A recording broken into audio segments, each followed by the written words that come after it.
नमस्कार मित्रों, मैं प्रकाश भाऊ ईके। आज हम जो जल जंगल जमीन के मालिक हैं, आज हम ग्राम सभा के हमारे अध्यक्ष जो हैं उनके साथ यहाँ ग्राम मेड़ा लेखा में बैठे हुए हैं। और यहाँ की जो ग्राम सभा पूरे भारत में प्रसिद्ध है कि यहाँ की ग्राम सभा ने एक लंबी लड़ाई लड़के अपने जल जंगल जमीन के अधिकार को लिया है। और इन्हें मैं सिर्फ ग्राम सभा का सदस्य अध्यक्ष नहीं कहूँगा, मैं इनको ग्राम मेड़ा लेखा के जो इनके पूर्वज है, जो वर्षों से इस जंगल को पालते चले आए, जंगल पर निर्भरता चले आए, उस जंगल के मालिक से आज मैं बात कर रहा हूँ। मैं उनसे पूछना चाहूँगा कि आपके ग्राम मेड़ा में जो ग्राम सभा है वो किस तरह से, जो यहाँ बांस के जंगल है जिस पे यहाँ के पूरे लोग निर्भर है, और बांस के जंगल को काटकर, बांस को काटकर और जो बड़े पैमाने पे बिक्री करके यहाँ के लोगों की आजीविका चलाते हैं, इसके संबंध में यहाँ के जितने ग्राम सभा के सदस्य उनको क्या लाभ होता है, इसके संबंध में इनसे बात करूंगा। बताइए। ये जो मेंढा लेखा ग्राम सभा जो ये वन अधिकार कानून जब आए 2006 में, नियम 2008 में आए, उसी कानून के अंतर्गत ये ग्राम सभा काम कर रहे हैं। पहले भी काम कर रहे थे, उतना अधिकार नहीं था। अभी वो बांस काट के बेच रहे हैं, तेंदू पत्ता है, और गौण वनोपज जो है वो सब ग्राम सभा ही बेच रहे हैं। इससे क्या हुआ बोला कि स्थानिक लोग हैं, गांव के लोगों को उसका मजदूरी मिल गई, कि गांव में ही मजदूरी मिल रहा है। वो उन्हें ग्राम सभा ही निर्णय लेते हैं, ग्राम सभा निर्णय लेते हैं, लेकिन सभी का सलाह ही लेते हैं। हम सिर्फ ग्राम सभा जो है इसमें अधिकारी भी बैठते हैं और गांव वालों भी बैठते हैं। पहले तो ये संघर्ष हुआ कि ये थोड़ा अधिकारी पर, सरकार पर निर्भर थे। उसको समझने के लिए थोड़ा सरकार को बाजू में रख के, अधिकारी को बाजू में रख के हमने काम शुरू कर दिया। ये है का हमारा जंगल, हम मूल निवासी है, हाँ, पर कई पीढ़ी से है। तो मैं आपसे पूछना चाहूँगा कि इस कानून के बनने से पहले, इसके पहले जो यहाँ के बांस के जंगल है, आप उसकी आय नहीं ले पाते थे। अब आप उसकी आय लेते हैं, आप खुद इसको बेचते हैं, आप खुद इसका व्यापार करते हैं। तो यहाँ के लोगों को लगभग कितनी आय हो जाती होगी अनुमान के मुताबिक? एक साल में तो उनका 40-50 हजार एक परिवार में वो बांस का जाता है, बांस का जाता है। तेंदू का अलग, तेंदू का अलग, महुआ का अलग, चिरंजीव का अलग, ये तो बहुत सारे वो लोग जा रहे हैं। जल जंगल जमीन के मालिक की जब हम बात करते हैं, जल जंगल जमीन की कीमत कितनी ज़्यादा है और इसके मालिक को कितना पैसा मिलना चाहिए, अगर इस बात को चरितार्थ कर रहे हैं या इस बात को दिखा रहे हैं, तो वो हमारा जो मेड़ा जो ग्राम सभा है उसके लिए एक उदाहरण है। और जैसा कि इन्होंने बताया कि सिर्फ 40,000 रुपये प्रति परिवार जो है सिर्फ बांस के जंगल से ले लेते, तेंदू और महुआ का अलग से होता है। और आगे भी इसकी जो भी बड़े स्तर पे जो कीमत होती है, इस कीमत के आधार पे आपने महाग्राम सभा भी बनाई है, महाग्राम सभा भी इसकी बात करती है। तो असल जल जंगल जमीन के मालिक को उसका जो मालिकाना हक मिलना चाहिए, उस बात को अगर देखना है तो आप सभी लोगों से मैं निवेदन करूंगा कि आप ग्राम मेड़ा की ग्राम सभा को देखने के लिए जरूर आए। और मैं बहुत बहुत शुभकामनाएं भी आपको देता हूं कि आप इतना अच्छा यहाँ पे काम कर रहे हैं। आज हमारे बीच में महाराष्ट्र से भी बहुत सारे लोग जो यहाँ पर आए हुए हैं, यहाँ पे सीखने के लिए आए हैं। और मैं आपसे ये भी निवेदन करूंगा कि आप एक प्रशिक्षण जैसा भी दे, ताकि और भी जगह ग्राम सभा के जो सदस्य आपसे सीख ले सके और जल जंगल जमीन के मालिक को सही में उसका असली मालिक बना सके। धन्यवाद। आप कुछ और कहना चाहेंगे? तो यही है कि भाई एक गांव करने से नहीं होगा, कानून तो पूरे देश को लागू हुए हैं। हर हमारे देश के हर गांव में ये कानून लागू है, लेकिन अमल नहीं हो रहा है।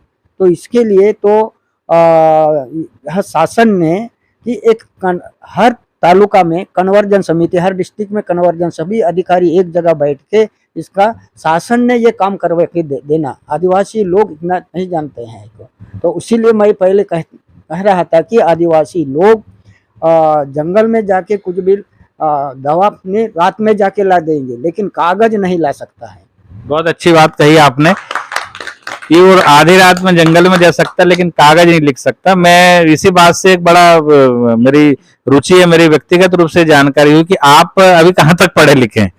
4वीं क्लास तक, मैं जैसा अंगता बहादुर जैसा है, दूसरा हमने सुझाव किया जी के आज हम गोंडवाना यूनिवर्सिटी गढ़चिचौली में आए हुए हैं। अभी आपने हमारे वीसी साहब का एक उद्बोधन सुना कि किस तरह से पैसे एक्ट के बारे में वो जानकारी दे रहे हैं। मैं अब हमारे यहाँ के जो मंडावी साहब हैं, वहाँ प्रोफेसर हैं, वो भी जो है प्रैक्टिकल रूप से गोंडी भाषा में और मराठी में हमारे जो ग्रामीण जनों को ट्रेनिंग देते हैं और एक दोनों के बीच में एक सेतु स्थापित करते हैं।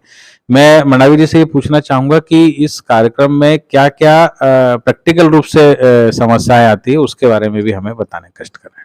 अ,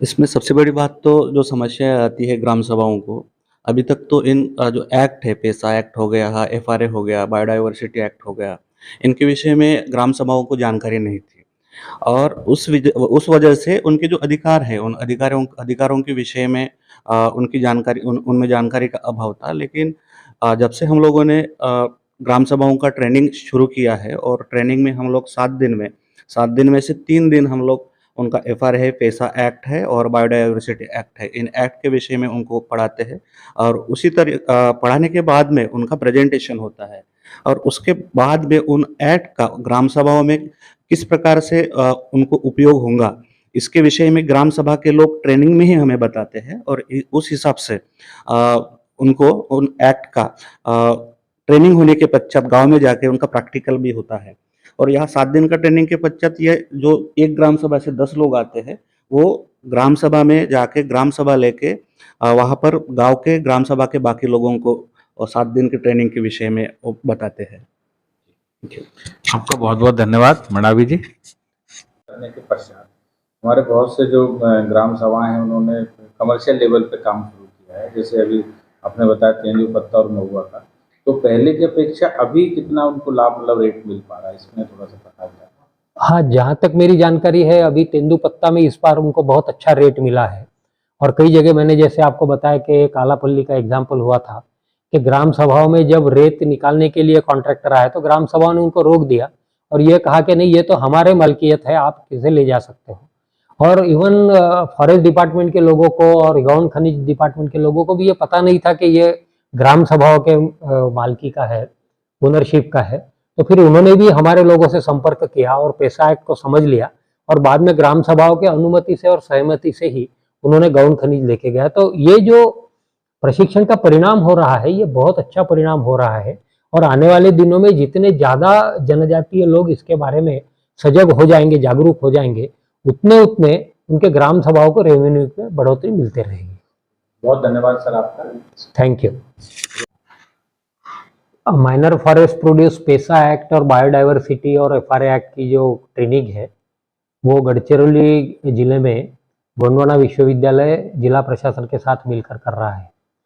अप्रैल 2022 में यह प्रशिक्षण शुरू हुआ और यह प्रशिक्षण की जो हमारी क्षमता है वो हमने 1400 ग्राम सभाओं तक सीमित की है। अभी हमने 250 ग्राम सभाओं का प्रशिक्षण जो है वो पूरा कर चुके हैं।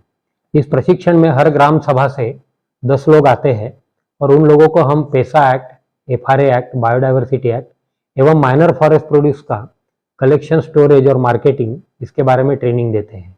1 हफ्ते की ट्रेनिंग विश्वविद्यालय में होती है और 2 हफ्ते की ट्रेनिंग जंगल में होती है और ग्राम सभाओं में होती है। इस ट्रेनिंग में महिलाओं का एक बड़ा सहभाग हमको मिला है और ग्राम सभाएं काफ़ी उत्सुक है इस ट्रेनिंग लेने के लिए। इसका कारण ये है कि उनको सारे एक्ट्स का पता चल गया है और उनके क्या हक है, सरकार ने उन्हें क्या हक दिए हैं जो कि अभी तक उनको पता नहीं थे, उन हकों का उन्हें पता चला है, जिसका उपयोग करके वो ग्राम सभाओं में इन बात की जानकारी देते हैं और ग्राम सभाओं का रेवेन्यू कैसे बढ़ेगा इसके ऊपर वो ध्यान देके इन चीज़ों का यूज़ करते हैं।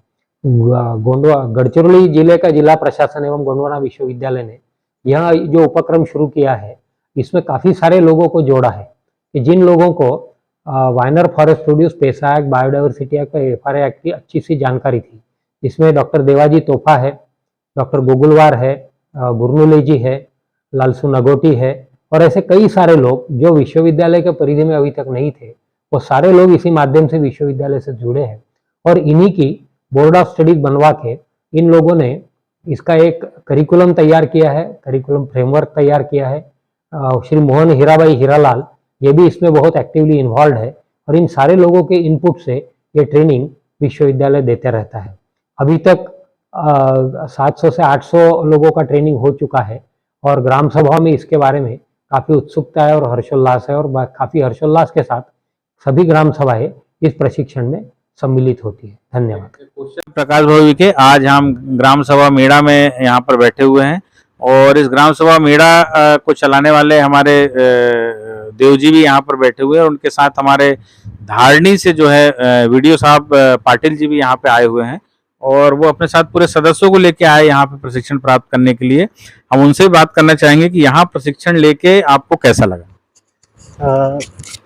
सबसे पहले मैं धन्यवाद व्यक्त करता हूँ यहाँ के ग्राम सभा के देवाजी तोहफा सर का, क्योंकि उन्होंने हमको एक मौका दिया है यहाँ पे पैसा का और फॉरेस्ट राइट एक्ट का काम कैसा चलता है इसके बारे में हमको जानकारी मिलने के लिए उन्होंने अपना समय दिया, हमारे यहाँ पे 1-2 दिन के लिए व्यवस्था की। तो यहाँ पे जो आप सबको पता है कि जो इस गांव में पिछले 15-20 साल से जो माइनर फॉरेस्ट प्रोड्यूस का जो उत्पाद होता है उस पे ग्राम सभा का अधिकार और वो कानूनन जो अपना पैसा अधिनियम है और फॉरेस्ट राइट एक्ट है उसके हिसाब से अधिकार ग्राम सभा और उसके सदस्यों को यहाँ पे मिला है और उसके लिए देवाजी तोहफा साहब ने उसके लिए अपना बहुत कष्ट यहाँ पे दिया है। तो हम यही चाहते हैं कि हम जहाँ पे अभी काम कर रहे हैं वहाँ पे हम यहाँ से सीख के थोड़ा सा जाएंगे तो हमारे क्षेत्र में जहाँ पे हम काम करते हैं वहाँ के हमारे ग्राम सभा के सभी जो लोग हैं हमारे गांव के उनको इसके बारे में बताएंगे। हमारे साथ भी बहुत सारे लोग अभी आए हैं तो ये भी डायरेक्टली यहाँ पे देख रहे हैं कि काम कैसा चलता है, तो यहाँ से सीख के थोड़ा बहुत हमारे क्षेत्र में हम उसका जो भी इम्प्लीमेंटेशन है अमल बजावनी है वो हम करना चाहते हैं। धन्यवाद पाटिल जी। आप जैसे अधिकारी जो खुद अपने सदस्यों के साथ यहाँ पर आकर जो है जो ग्राम सभा का कार्य देख रहे हैं, यहाँ पे उनके साथ कार्य सीख रहे हैं और अंतिम छोर पर बैठे हुए व्यक्तियों के साथ जिस तरह का आपका आधिकारिक रूप में जुड़ाव है वो सही में सराहनीय। हमारे साथ हमारे एस मुजालदा जी भी साथ में, मैं चाहूँगा कि यहाँ की ग्राम सभा के संबंध में आप भी अपने अनुभव व्यक्त करें। नमस्कार। यहाँ पे जैसे कि अभी चर्चा हो रही थी उसमें विभिन्न मुद्दों पे आदरणीय जो मजिस्ट्रेट साहब है उनने भी प्रकाश डाला, वीडियो साहब ने भी डाला और मैं भी यहाँ पे देख रहा था कि कुछ चीज़ें जो ऐसे ही, चूँकि ग्रामीण पृष्ठभूमि से मैं हूँ तो बहुत सी विषम परिस्थितियाँ होती है और ख़ास करके जैसे कि अध्यक्ष महोदय ने बताया था कि आदिवासी जंगल में शेर से लड़ सकता है लेकिन अधिकारियों से नहीं। तो मैं ये चाहूँगा कि हमारी वास्तविक समस्या क्या है कि हम लोग भोले होते हैं, मन से साफ होते हैं और हम लोग घुल मिल करके सिर्फ हमारे ही समाज में घुल मिल पाते। तो मैं चाहता हूँ कि हमारे समाज में थोड़ा आसपास से हम जुड़े और जानकारियाँ एकत्रित करें। और यहाँ पे जैसे आप लोग 33 लोग की टीम आई हुई है पाटिल साहब के साथ, तो एक दूसरे के नंबर शेयर करके कि हम क्या अच्छा कर रहे हैं वो भी हमारे साथियों को बताए, हमें क्या समस्या आ रही वो हमारे साथियों से पूछे, क्योंकि अभी हमारी जो सबसे बड़ी कमी यही रहती है हमारे समाज की। जो मैं ये सर भी देख रहे हो, हम देख रहे हैं कि हम लोग बात नहीं कर पाते हैं, आपस में भी हम चर्चा नहीं कर पाते हैं।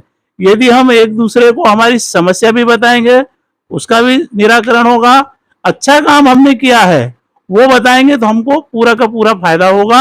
और यहाँ पे पैसा एक्ट और वन अधिकार नियम की बातें चली, बड़ा अच्छा लगा है। मैं चाहता हूँ कि आप भी अपने क्षेत्र में इसका भरपूर उपयोग करेंगे आज के अनुभव का, और हम लोग भी ऐसा इसका फायदा उठाएंगे। हम भी ले जा करके हमारे मध्य प्रदेश में जो अभी लागू हुआ है उसमें इसको क्रियान्वयन के लिए पूरी कोशिश करेंगे और जरूरत पड़ने पर आप लोगों से हम समय समय पे संपर्क भी करेंगे। धन्यवाद।